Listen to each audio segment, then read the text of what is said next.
হযরত জাবেরের বাড়িতে দয়াল নবীজি দাওয়াত খেয়েছেন।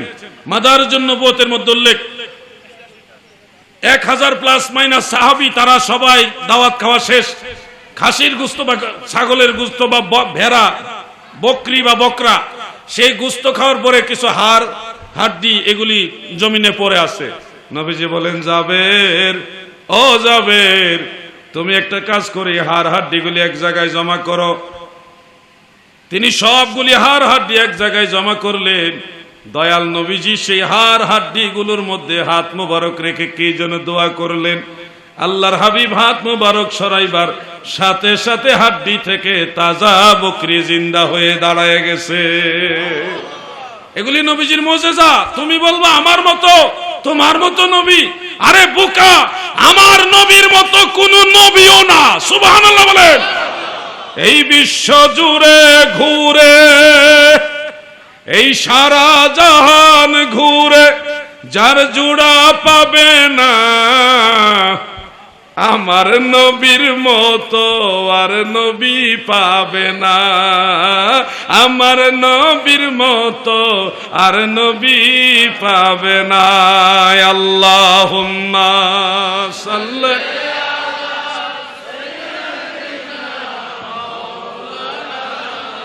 মুহাম্মদ ওয়া আলা আলি সাইয়্যিদিনা। কষ্ট হচ্ছে আপনাদের? আমার দাদু ভাইয়েরা গভীর মনোযোগ। আমি যে দাদু ভাই বলি এতে কি রাগ হননি আপনারা? কারণ আঞ্চলিক ভাষার একটা বেশকম থাকে, অনেক সময় দেখা যায় মনে করতে পারে যে ব্যঙ্গ করতেছি না, আসলে এটা ব্যঙ্গ না, এটা ভালোবেসে আপনাদের বলতেছি। এক এলাকার ভাষা আর এক এলাকার বুলি, এক দেশের বুলি আর এক দেশের গালি, তো সমস্যা হইতে পারে, এই জন্য জিজ্ঞাসা করলাম। অসুবিধা হয় না তো নাকি? দাদু ভাই বললে কি খারাপ লাগে না? আচ্ছা যাক, আলহামদুলিল্লাহ। না, আমি আর ভয় পাই, কারণ হলে দেখা গেছে আপনারা আবার মনে করতে পারেন আমাদেরকে মনে হয় ব্যঙ্গ করতেছে। আসলে না, এটা মায়ার ভাষা, মহব্বতের ভাষা। আমার উস্তাদ, আমার 7 রাজার ধন, আল্লাহর ওলি আল্লামা মুফতি আবু নাসের জেহাদি সাহেব মাদ্দাজিল্লাহুল আলী, যিনি আমাকে নিজ হাতে আলিফ বা তা এগুলি শিখাইছেন। আমি ছিলাম স্কুল কলেজের ছাত্র, তিনি আমাকে নিয়ে গেছিলেন আমার আব্বাজানের কাছ থেকে। আমার আব্বাজানের হাতে ধরে বলছে, ভাইজান আপনার এই ছেলেটা আমাকে দিয়া দেন। আমার আব্বাজানের তরিকাপন্থী মানুষ, ওলি আল্লাহ ভক্ত মানুষ। হুজুর যখন বলছে আপনার ছেলেটা আমাকে দিয়ে দেন, হুজুর এক কথায় রাজি হয়ে গেছে, যান দিয়া দিলাম। এক কাপড়ে আমি হুজুর আল্লামা মুফতি আবু নাসের জেহাদি সাহেবের সাথে বের হয়ে গেছি। এক কাপড়ে, যেমন উস্তাদ তেমন পাগল ছাত্র। কাপড়ও নিতাম না, হুজুর কইছে আমারে যাইতে আমি যাবো, আর কিছু নিতাম না। সাথে সাথে হুজুরের সাথে চলে গেছি। হুজুর আমারে দীর্ঘদিন সাথে রেখে অনেক কিছু পার্সোনাল শিখাইলেন। আমি আগের থেকে ইসলামিক একটু স্টাডি করি আর কি, কিতাবাদি স্টাডি করে স্কুল জীবন থেকেই অনেক কিছু শিখাইলেন। পরে মাদ্রাসা জীবনে ভর্তি হলাম, সেই লেখাপড়া চলছে। এবং আমার জীবনে আরেকটা ঘটনা, আমার জন্ম হয়েছিল মৃত অবস্থায়। আমি দুনিয়াতে এসেছি নিঃশ্বাসহীন অবস্থায়। আমার মুরব্বীদের জবান আমি শুনেছি, আমার দাদি যান, আমার আম্মা যান, আমার দাই মা যিনি দাত্রী মাতা থাকেন, তিনি সহ ওনারা বেঁচে আছেন, ওনারা সবাই আমাকে বলেছে যে একটা শিশু যদি নিঃশ্বাসহীন জন্ম হয় তখন বুকে চাপ দেয়, বিভিন্নভাবে নাড়াচাড়া করে যেন নিঃশ্বাসটা নেয়।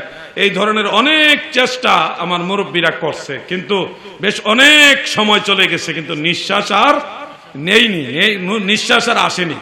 তো শেষ পর্যন্ত আমার দাদি, তিনি ইন্তেকাল হয়ে গেছে, আল্লাহ ওনাকে জান্নাত নসিব করুক, আমিন। দাদি যান তখন এই ছোট্ট শিশু আলাউদ্দিনকে এইভাবে উপরের দিকে তুলে আল্লাহর কাছে বলছিল, আল্লাহ তুমি আমার নাতি দিছ, ও আল্লাহ নিয়ে যাইও না, তোমার কাছে চাইলাম তুমি আমার নাতির রূহ ফিরিয়ে দাও, যদি দেও তাহলে তোমার ওলি শাহজালাল ইয়ামানির দরবারে আমি একটা খাসি মান্নত করলাম। আমার দাদির হাত থেকে যখন আমার শরীরটা নিচে নামাইলো, চোখের সামনে আসার সাথে সাথে কোনো নাড়াচাড়া দেওয়া লাগে না, এমনিতে আমি নিঃশ্বাস নিয়েছি। এই হলো আমার জন্মকালীন একটা ঘটনা। এরপরে আমি যখন একটু বড় হয়েছিলাম, আমার মনে পড়ে আমাকে নিয়ে হযরত শাহজালাল ইয়ামানি মুজাররাদি রহমাতুল্লাহ আলাইহির দরবারে আমার দাদি, আমার আব্বা আম্মা, তিনারা সবাই নিয়ে গেছেন এবং সেখানে খাসি জবাই করে রান্না বান্না করে গরিব অসহায় মানুষদেরকে খাওয়াই আসছেন। এটা আমার মনে আছে, আমি তখন মোটামুটি বুঝি। তো আপনাদেরকে বলতেছি, ওলি আল্লাহ মানতে হবে কিনা বলুন, সবাই বলেন মানতে হবে কিনা? এই দেশে ইসলামের ব্যাপক প্রচার প্রসার করেছে আল্লাহর ওলিরা।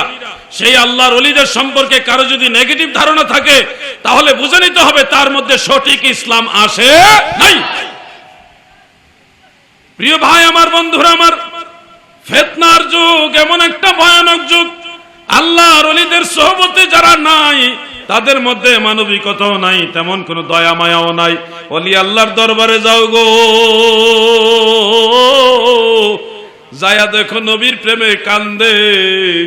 আল্লাহর ওলিরা নবীর মহব্বত শিখায়, নবী প্রেম সুধা পান কর সবে মনবে দোনা যাত না জোড়াইবে, খোদা প্রাপ্তি তোর তরে লাভ হবে, নবী পদবিনে ভাব সবে মিশে, যদি জোড়াইতে চাহ মোর মজালা ভববা হৃদিত রিতে চাহ ভেলা, মন সাধ মিটা ইয়া বেলা গাহ গা হ মুহাম্মদ সাল্লে আলা আল্লাহুম্মা সাল্লে মারহাবা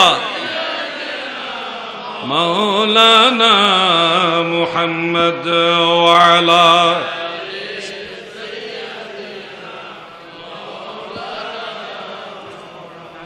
আমার দাদু ভাইরা দিলের কান লাগায় শুনুন, আমার নবীজির প্রকৃত শিক্ষা আল্লাহর ওলিদের কাছে, সুফি সাধকদের কাছে আছে। অনেক জিনিস আছে আমাদের এই যুব সমাজ বুঝে না। কেন বুঝে না? তারা তো ওই শিক্ষা, ওই দীক্ষা থেকে অনেকটা গ্যাপে আছে। তারা যখন ওলি আল্লাহর সোহবতে যাবে তখন তারা প্রকৃত মানুষ, সোনার মানুষ হয়ে যাবে, তারা মানুষের মতো মানুষ হবে। যাদের মনে রাখবেন, আল্লাহর ওলিরা যখন আল্লাহর কাছে হাত উঠায়, আল্লাহর ওলিরা যখন আল্লাহর কাছে হাত উঠায় সেই দোয়া সাথে সাথে কবুল হয়। আমরা বাংলাদেশে অনেক আলেমদের জবানে, অনেক মুফাসসিরে কোরআনের জবানে ওয়াজ শুনি, সুন্দর ওয়াজ, যে 3 শ্রেণীর মানুষের দোয়া কবুল হয়, বদদোয়াও কবুল হয়। 1 নম্বর হলো মা বাবা, সন্তানের জন্য দোয়া করলেও কবুল হয়ে যায়, বদদোয়া দিলেও কবুল হয়ে যায়। 2 নম্বর হলো মুসাফিরের দোয়া কবুল হয়, বদদোয়া দিলেও কবুল হয়ে যায়। 3 নম্বর হলো মজলুমের দোয়া, দোয়া করলেও কবুল হয়, বদদোয়া দিলেও কবুল হয়। এটা ইবনে মাজাহ শরীফের হাদিস, বিশুদ্ধ হাদিস। কিন্তু ভাই আমার, এই ওয়াজটা করে এইটুকু বলে মানুষকে যদি বোঝায় তা তো কত সুন্দর। মাঝখানে একটা মানে কি বলে, একটা অ্যাটাক করে কয় কোন পীরের দোয়া কবুল হবে হাদিসে নাই, কোরআনে নাই। কোন ওলির দোয়া কবুল হবে, কোরআনে নাই, হাদিসে নাই। দেখছেন, ওয়াজ তো সুন্দর করছে, শেষে আবার একটা খুসা মেরা দিল।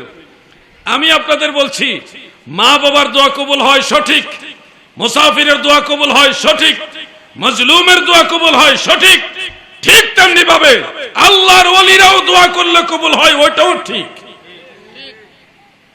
কেমনে?